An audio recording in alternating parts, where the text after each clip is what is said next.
that work for their institutions mutually.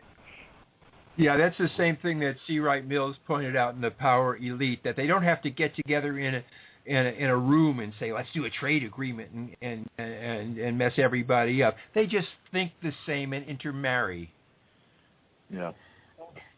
You're right, in this day and age, they wouldn't have to meet in a boardroom. They could do it over Skype, or maybe their own private little equivalent of Skype amongst themselves. Well, they have technologies way beyond ours, so they have the eternal vision. We've got to get the top. I was listening to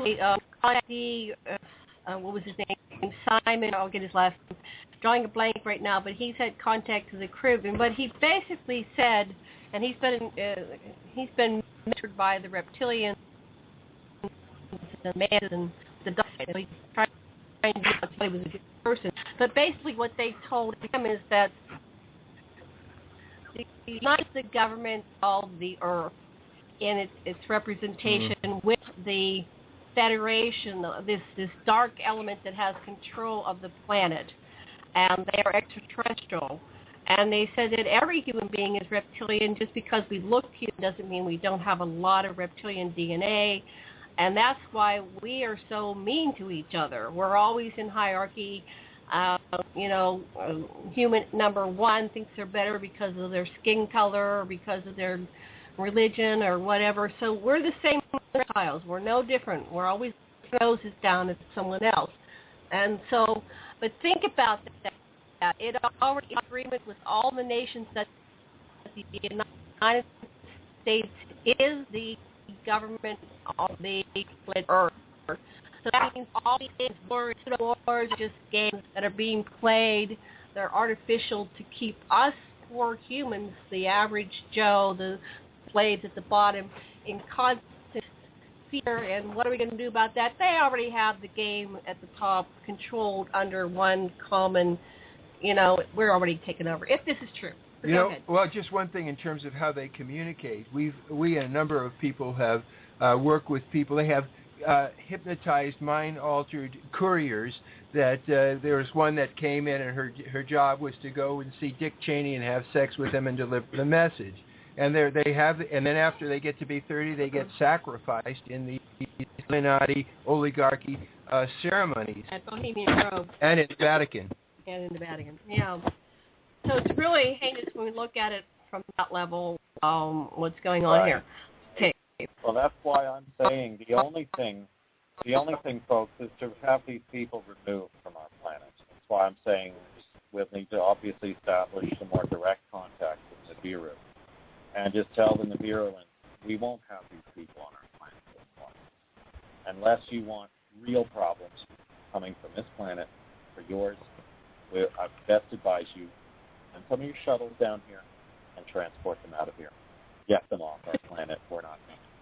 I like that vision. Yes. Exactly. And as I said, with good old down-home common sense that most human beings are capable of, there'd be no reason why we could not move dramatically forward with such obstructions removed from our way. I mean, think about it, Sasha and Janet. If you're driving along a road and an avalanche happens that buries a part of the road, you're not going to be able to go anywhere. Once that road is clear, it don't take you long then to get to where you want to be after they've cleared out the obstruction. Am I not correct? Right. Well, who's and that's what the global elite looks like to me. The global elite looks like an obstruction on the road for us. I see nothing else but that with them. Mm-hmm. Exactly. So clearing them out, and we'll do the clearing. That's the key. So exactly right. All right. Well, I want to take a little break here and be right back with part 2. Ethan, if you could hang with us. Okay.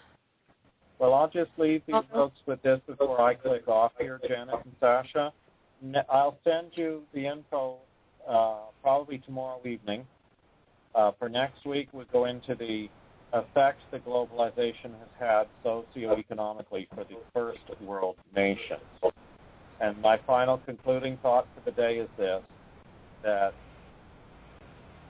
let's not get too discouraged, because we will live to see the day when the global elite have run out of people to use. And that's what we're going to explore in the next episode and further episodes is the solutions to this. Although I don't think the average person understands the problem, we're the problem and putting it out there and in hopes that people wake up, becoming aware. We know there's a way out of this. When we get in touch with our own assertiveness, we, especially the working class people that vote Republican, they'll see that they've just been identifying with the aggressor, and all they need to do is be assertive themselves, pushing that on war bucks.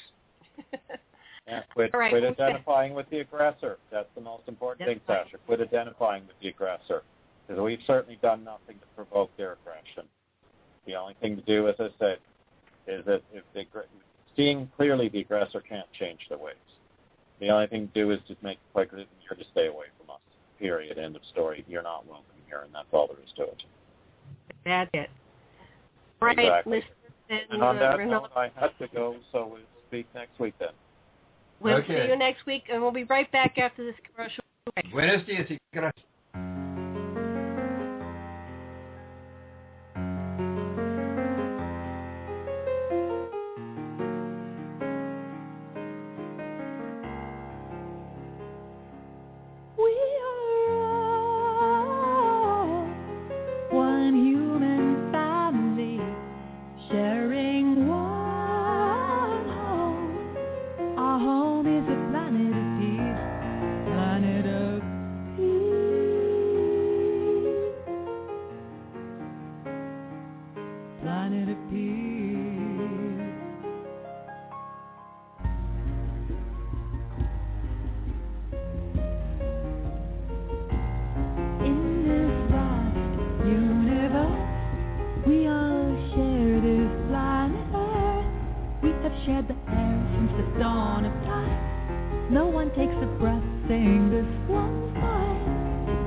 Hello, everyone, and welcome back to Aquarian Radio at aquarianradio.com.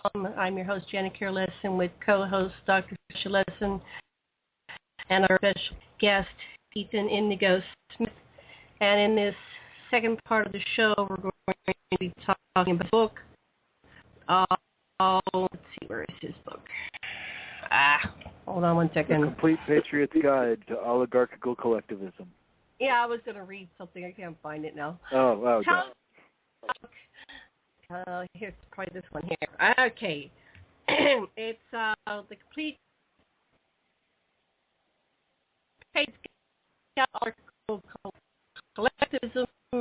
Its here in practice is layered with insight.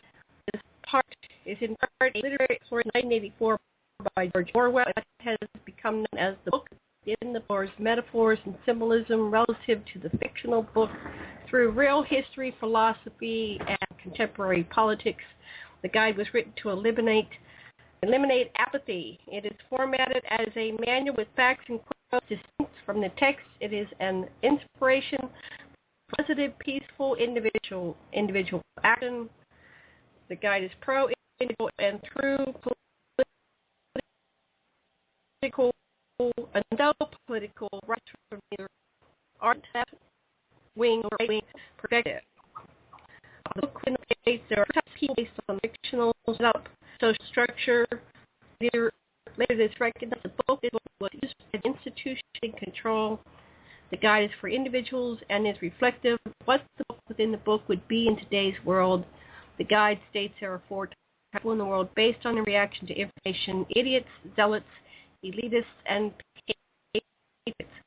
I can read the whole book on our website, aquarianradio.com, under today's episode of Planetary Oligarchy, along with a link where you can, for the next day or two, the book is free. Is that what you're doing? Right. Yeah, the ebook is free for the next couple of days.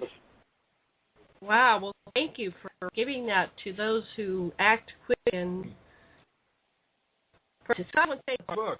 Oh, he wants to. Okay, we'll go get it here. Tell us. You know, as we were just talking about last hour, about taking positive action in contrast to the oligarchy. That's essentially what my book is about. And in 1984, the main character, Winston Smith, gets a hold of the book within the book, it's often referred to, and it's called The Theory and Practice of Oligarchical Collectivism. And it supposedly has how to develop individual empowerment in the institutionalized world of 1984. Now, this is, today, I like to joke, today is September 12th, 1984. The world has changed. We are now being monitored on a level collectively, not only potentially individually. But such was the case in 1984, where everyone was monitored. It was extremely overt in 1984. It's a little bit more covert today, right? But the institutionalization is the same. The war world is the same. The what seems like a constant back and forth tit for tat war across these kind of third world regional areas is just never ending, it seems. And the same was in 1984. And so the main character in 1984, Winston Smith, never gets to read what was the solution presented in 1984 in the book, The Theory and Practice to Oligarchical Collectivism, the book within the book. He never got. Sorry? You're saying he never got to read it. That's right. That's right. He actually was imprisoned and tortured for being in love and possessing contraband literature, that very book.